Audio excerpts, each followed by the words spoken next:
The patron saint of Oxford is as displayed here, but how to pronounce the name? I have taken a survey of the inhabitants of Oxford of varying social classes, and they all pronounced it Frideswide.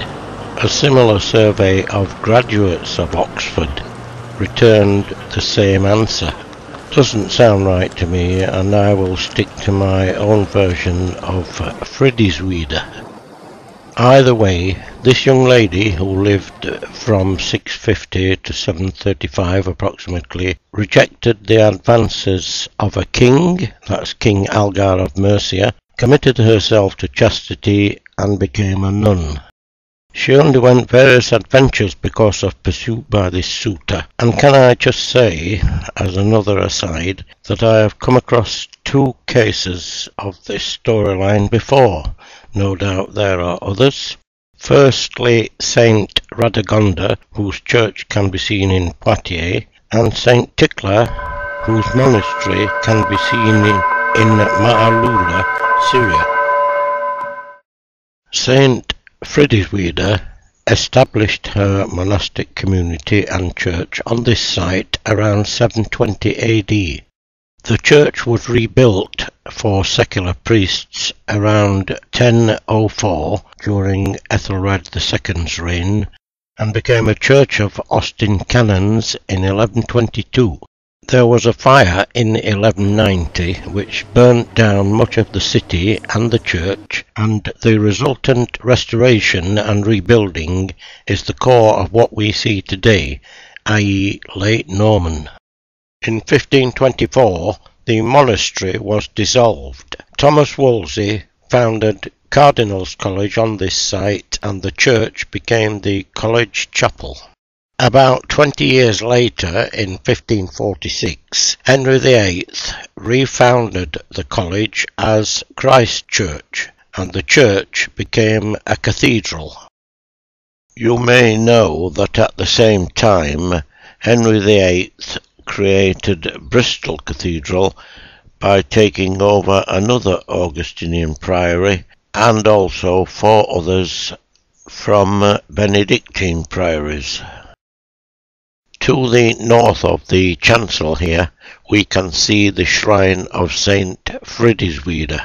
This once contained the relics of the saint.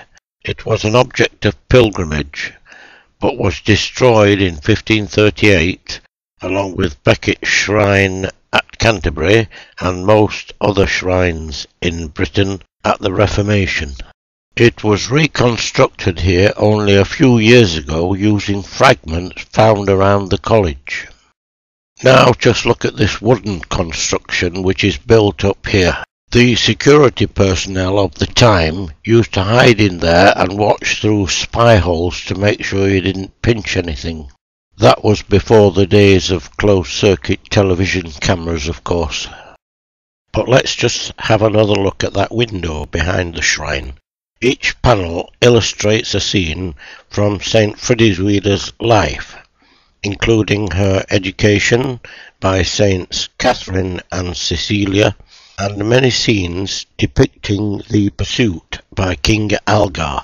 The 2 flower-shaped windows show the tree of knowledge and the tree of life, and the top circular one shows the ship of souls carrying Frideswide to heaven.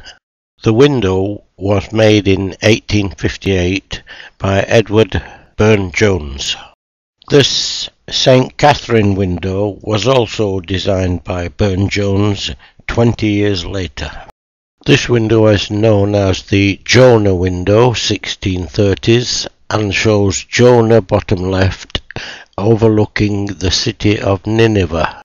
Now then, maybe this is a representation of Saint Frideswide. It was here in Oxford in 1556 that Thomas Cranmer, who had apparently upset someone in authority, was finally degraded. He was then led down to Broad Street, where he was tied to a stake and set alight. Ah, the good old days, eh? Another character not featured much by the cathedral these days is Samuel Wilberforce. Here he is in this dark corner here. He was the son of William Wilberforce, who championed the abolition of slavery in the British Empire. This Bishop Samuel Wilberforce denounced Darwin for his theory of evolution.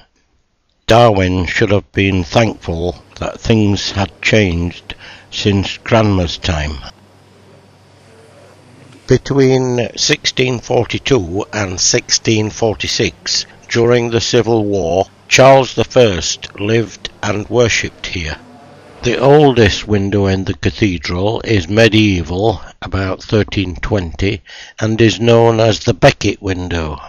One of the panels shows the murder of the Archbishop, but the original face of Becket is now missing, having been defaced in the 16th century. Both John and Charles Wesley were undergraduates here at Christ Church and were ordained in the cathedral as priests in the Church of England. But look, it's time for this visit to end. There are lots of things we haven't mentioned, but go and see it for yourself. We'll go back out into the cloisters and have a last look back at the Norman Tower with its early English period spire.